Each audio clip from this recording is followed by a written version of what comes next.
What if I told you that the reason you can't speak a second language isn't actually because you lack some, elusive language gene? Right, yeah. It's actually because you're trying way too hard to study grammar.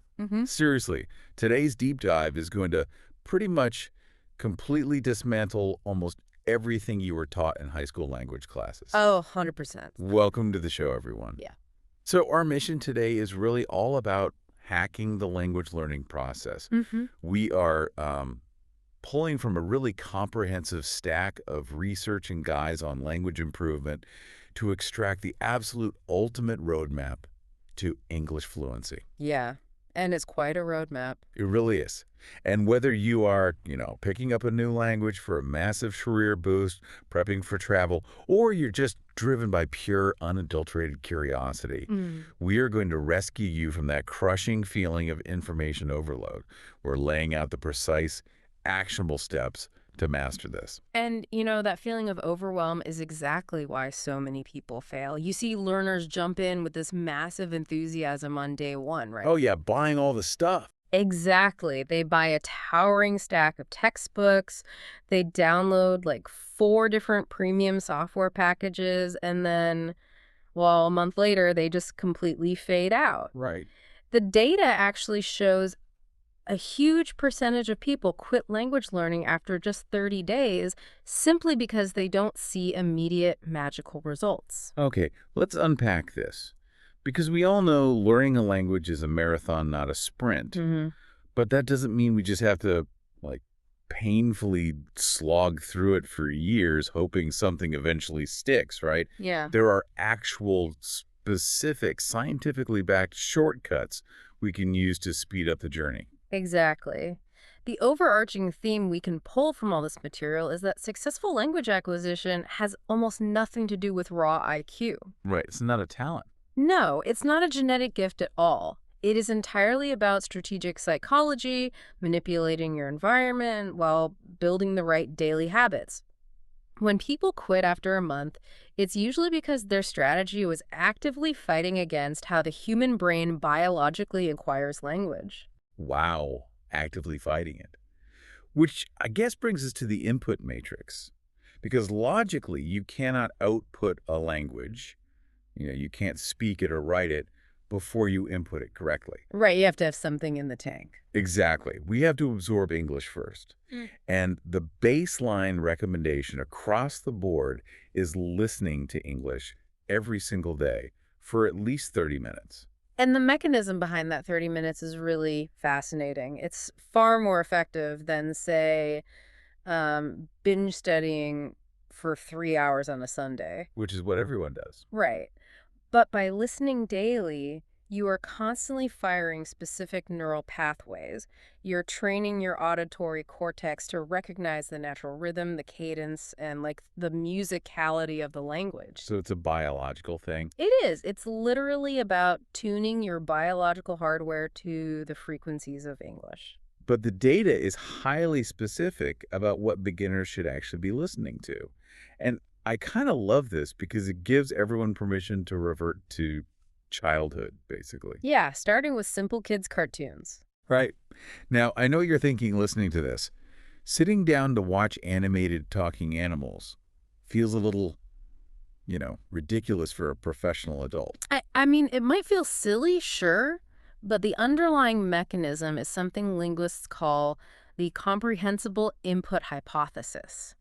Cartoons are fundamentally engineered for human language acquisition. Because they're for babies learning to speak. Exactly. The vocabulary is stripped down to the essentials, the pronunciation is exaggerated and slow, and most importantly, the visual context is undeniable. Right.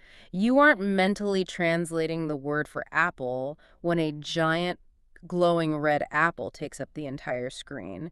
The visual bypasses the translation phase entirely. So you start there and only move on to the heavier stuff like podcasts or dense news reports once you've built that foundational ear. Yes, step by step. But here's where I have to admit some confusion. When you transition to watching movies, there's a strict rule from the sources. You have to use English subtitles, not Arabic, not Spanish, not whatever your native language is. But if I watch a movie with English subtitles, isn't my brain just reading instead of listening? Like, how is that actually helping my ear? It's a great question because it really does feel counterintuitive. If you use native language subtitles, your brain takes the path of least cognitive resistance. Oh, because reading your own language is easier. Exactly. You will just read in your native language and your brain will completely mute the English audio as background noise. But when you use English subtitles, you are creating a really powerful cognitive bridge. A bridge between what? You are physically syncing the auditory processing center of your brain with the visual word form area. Ah, okay. So you're linking the sound you just heard directly to the spelling on the screen in real time. Precisely. It anchors the auditory input to a physical representation. Okay, that makes total sense. Yeah. Now, listening only gets your ear tuned, though. To actually build the database of words you need to survive a real conversation, we have to talk about how the brain maps visual text. Reading. Yeah, right. Reading is huge. It expands your vocabulary rapidly, but there's a major psychological catch here, isn't there? You have to actually enjoy the book. Yeah, because consistency is driven by dopamine. It's driven by pleasure and curiosity, not raw discipline. Right. Discipline fades. It does. If you are reading a dry textbook just because you think you should, your brain basically won't retain the information. And to ensure you don't kill that dopamine, the sources mention this concept called the 5-word rule. I love this rule. It's so practical. Mm-hmm. If you are reading a single page in a book and you find more than 5 new words you don't know, that text is just too hard for you. Close it. Find something easier. Yes. The target zone is finding material where you already understand about 80% of what's written. Right, and that 80% rule is deeply rooted in cognitive load theory. Your brain basically has a finite amount of working memory. Like RAM in a computer. Exactly like RAM. If you only understand 70% of a page, your working memory gets completely overwhelmed trying to decipher the unknown words. You have to stop, open a dictionary 6 or 7 times a page, and you lose the narrative thread. And then you just get bored and quit. Yeah, the brain basically shuts down from the effort. But at 80% comprehension, your working memory has enough free space to use the context clues of the words you do know to accurately guess the meaning of the 20% you don't know. Which is how natural acquisition actually happens. I was thinking about this, and it's kind of like taking on a new workout routine. Okay, how so?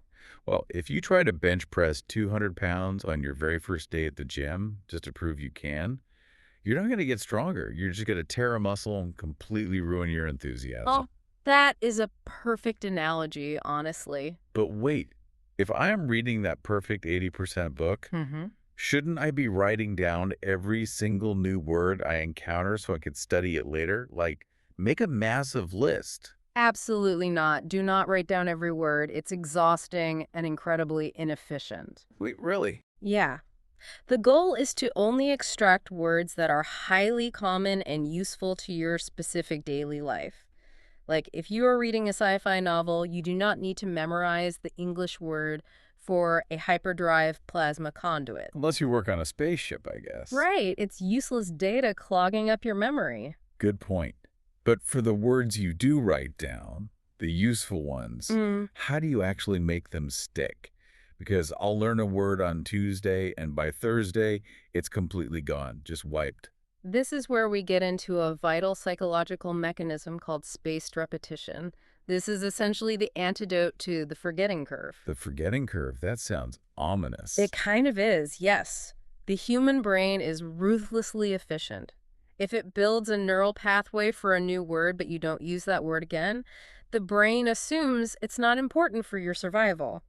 Wow. And it physically prunes that pathway to save energy. The word just evaporates. Spaced repetition interrupts that pruning process. How does that actually look in practice, though, for someone doing this at home? Well, instead of staring at a vocabulary list every single day, You review a new word after 1 day. Okay. Then you wait 3 days and review it again. Then a full week. You are essentially reminding your brain of the word right at the precise millisecond it was about to delete it. Oh, that's clever.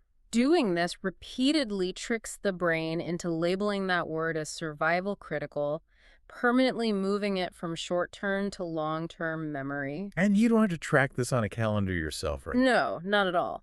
Digital flashcard apps like Anki or Quizlet are highly recommended here because they use algorithms to automate this exact mathematical spacing for you. Okay, so the input matrix is totally dialed in.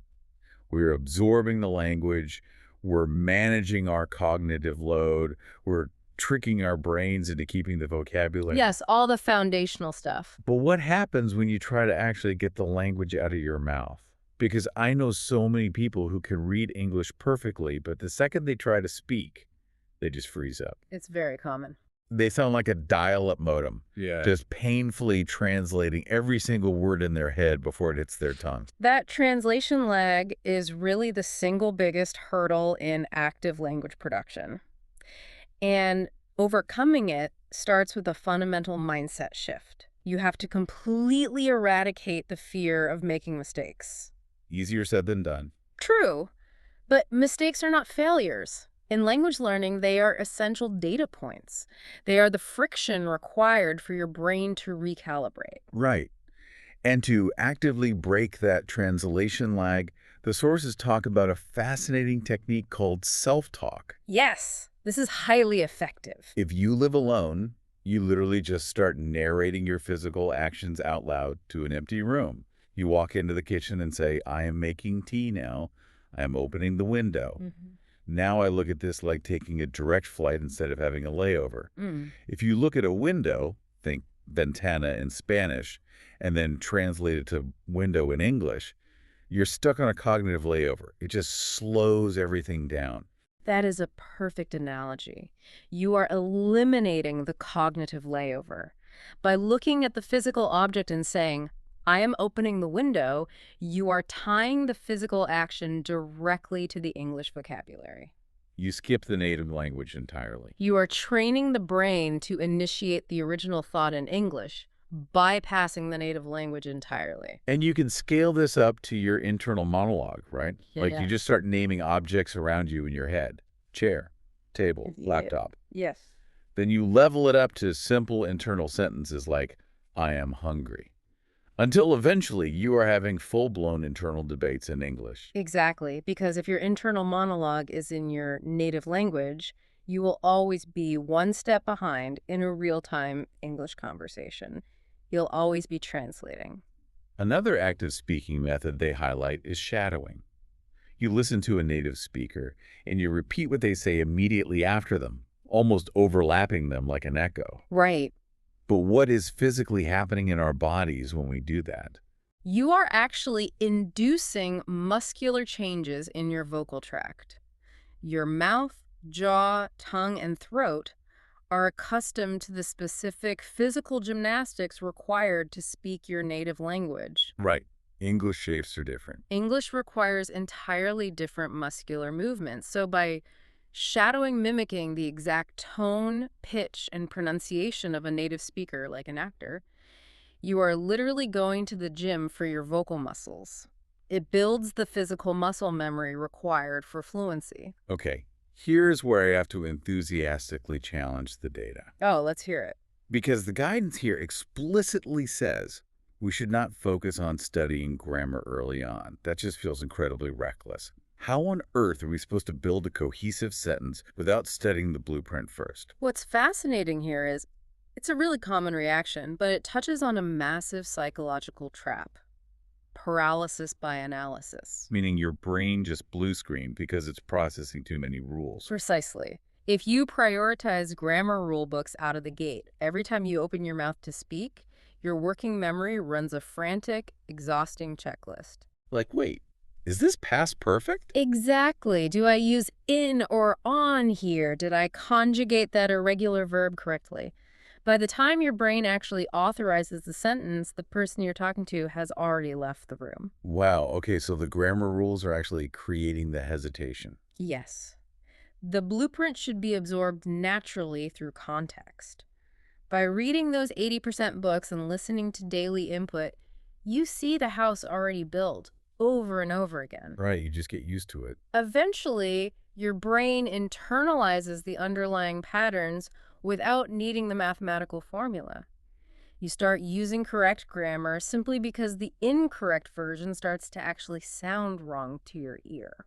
I love that. You learn the rules without the pressure of the test. Exactly. But let's shift gears a bit. Getting that natural, constant exposure is easy if you live in London or New York. But what if you live thousands of miles away from an English-speaking country? How do you engineer that environment?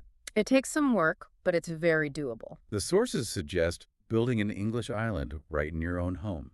And this is really about introducing productive friction into your daily life. The absolute easiest, most immediate step is changing your smartphone and computer operating systems to English. Which forces you to interact with the language every single day, multiple times an hour. Yeah. I mean, you can't even check the weather without navigating English. It's brilliant. It really is. They also suggest listening to English songs and trying to transcribe the lyrics by ear. Which pushes your listening comprehension to its absolute limit. Deciphering words sung over loud instrumentation forces your auditory cortex to work overtime. Because it's so messy. Yeah, while simultaneously practicing spelling and writing. We also have to look at the digital tech stack available to us. Duolingo is highly rated for gamified foundational vocabulary. Right. YouTube is a massive goldmine. Channels like BBC Learning English provide incredible structured lessons. And TED Talks, especially when paired with those English subtitles we discussed earlier, are perfect for absorbing high-level vocabulary and studying the pacing of elite public speakers.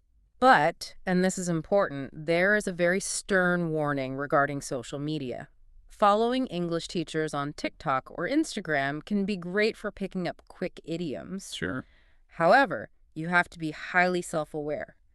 You must distinguish between active learning and passive consumption. Mindless scrolling, disguised as studying, will not build fluency. Yeah, we've all fallen down that doom-scrolling rabbit hole and called it productivity.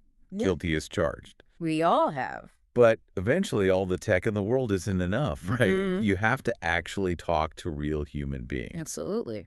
There are apps like HelloTalk or Tandem that pair you up with native speakers for free language exchange. Now, I know exactly what you're thinking right now listening to this. The panic. Yes, I am absolutely not hopping on a live video call with a total stranger halfway across the world.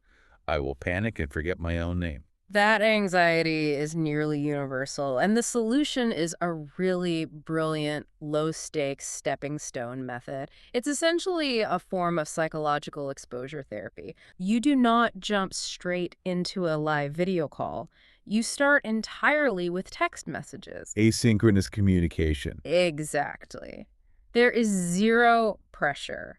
You have all the time in the world to open a dictionary, craft your sentence, and double-check it. Right. Once you are completely comfortable with texting, you graduate to the magic middle ground. Voice notes. Oh, voice notes are genius for this. They are the ultimate safety net. You get the physical practice of speaking out loud, but you retain full control. Because you can just delete it. Exactly. You can think about your sentence, hit record, and if you stumble or freeze up, you just delete the audio file and record it again. By the time you finally transition to a live, real-time call, the sheer panic is completely gone. You've been communicating with this person for weeks, so the social anxiety is totally neutralized. Such a practical way to hack your own shyness. Okay, so we are absorbing the language, we've broken the translation lag, we've engineered our environment. The final phase of this deep dive explores the absolute peak of fluency. Culture, clarity, and confidence. Because fluency isn't just reciting a dictionary, is it? It's knowing how and when to deploy those words in the real world. Exactly. And the very first hurdle they tackle here is accents. Accents are a massive source of insecurity. So many learners feel that if they have a French accent, a Spanish accent, or an Arabic accent, they are somehow failing at English. Which is so unfortunate. It is, because the data completely flips this narrative. An accent is not a deficit. It is a badge of honor. It is audible proof of your intellect. It proves you navigate the world in multiple languages. So the goal is not to sound like a British aristocrat. Not at all. The metric of success is clarity, not native emulation. As long as the physical sounds you are making are clear and easily understood by the listener, the regional flavor of your accent is totally fine. Good to know. To improve that specific clarity, the material recommends learning the International Phonetic Alphabet. How does that practically work for someone just sitting at home? It teaches you the precise mechanical construction of sounds. Instead of guessing how a letter should sound, the phonetic alphabet shows you exactly where your tongue should touch the roof of your mouth. Like a physical diagram. Yes. It teaches you the difference between voiced consonants, where your vocal cords physically vibrate, and unvoiced consonants, where it's just air passing through your teeth. It turns pronunciation from a guessing game into a mechanical science. And to really lock that in, the sources suggest doing the incredibly brave work of recording yourself speaking. Now, again, I know the immediate reaction. I despise hearing my own voice played back to me. It is deeply uncomfortable for almost everyone. It really is. But when you are speaking in real time, your brain is too busy formulating the next sentence to notice the pronunciation errors you are making right now. Oh, that makes sense. When you play the recording back, you are entirely in listening mode. You will instantly hear phonetic mistakes that you were completely blind to in the moment. That makes a lot of sense. Now, to add some of that native flavor, we have to talk about idioms. Idiom. Yeah. Saying something is a piece of cake instead of very easy. Telling someone to break a leg for good luck or saying you're feeling under the weather instead of sick. But there's a warning here, right? Do not overuse them, or you become a walking cliche. Right. Because idioms rely entirely on sociolinguistics, the cultural context of language. Culture dictates everything. What is considered a polite, direct statement in one culture might be perceived as incredibly aggressive and rude in another. Here's where it gets really interesting. To learn that context, textbooks are actually terrible. TV shows are the ultimate tool because they demonstrate the pragmatics of language, how real people actually interact in specific situations. Exactly. They suggest Friends for casual daily life vocabulary, The Office for corporate jargon, and shows like Grey's Anatomy for medical terminology. But this creates a totally hilarious visual. Oh no, what is this? Imagine an international medical student learning all their English from Grey's Anatomy. They'd burst into an actual real-life emergency room, shouting incredibly dramatic, emotionally charged soap opera lines at a patient with a sprained ankle. Which perfectly illustrates why you must understand your audience. Right. The language you deploy in a high-stakes emergency room is fundamentally different from the language you use at a neighborhood coffee shop. You have to understand the difference between academic English, professional English, and casual slang. Yeah. You absolutely never drop casual street slang into a formal job interview. Read the room, basically. Yeah. Now, to wrap up this roadmap, there is an incredibly powerful confidence hack mentioned in the sources. Yes. Record a 1-minute video of yourself speaking English every single day. Just 1 minute on your phone. Then a month later, watch day 1 and compare it directly to day 30. It's so effective. Why is this necessary? Because progress happens so microscopically day by day, we suffer from the psychology of perceived stagnation. We think we aren't improving. Seeing that stark, undeniable visual proof of a massive jump after a month is the ultimate self-esteem boost. If we connect this to the bigger picture, the apps, the recordings, the phonetic science, none of it matters without a core. Why? The motivation. Exactly. Why are you subjecting yourself to this effort? Is it to study medicine abroad? To secure a massive promotion? To travel without fear? Motivation requires a tangible purpose. When the neuroplasticity gets exhausting, and it will, Yeah. why is the only thing that will keep you consistent? That and reviewing your foundations. The golden rule is to dedicate 1 day a week strictly to reviewing old material. Don't just obsessively pile new vocabulary on top of a crumbling foundation. Absolutely. So what does this all mean? Let's bring it all together. The ultimate toolkit is this. Create your own immersive English island right at home. Shadow native speakers to build vocal muscle memory. Aggressively dismantle your fear of mistakes and wear your accent like a badge of honor. Consistency and dopamine will always beat rigid, miserable perfection. I couldn't agree more. Language learning must be enjoyable or your brain simply will not retain it. And above all, practice patience. You are biologically rewiring the neural pathways in your brain. True neuroplasticity takes time. Give yourself grace and celebrate the small daily victories. We've covered some serious ground today, but there is one final, slightly mind-bending thought I want to leave you with. Something for you to mull over after you turn this off. Okay. The research heavily emphasizes changing your internal monologue, bypassing your native language, naming objects in your head, literally thinking your feelings in English.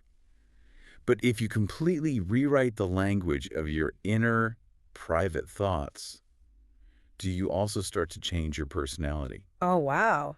Does becoming truly bilingual mean you actually boot up a second, slightly different version of yourself?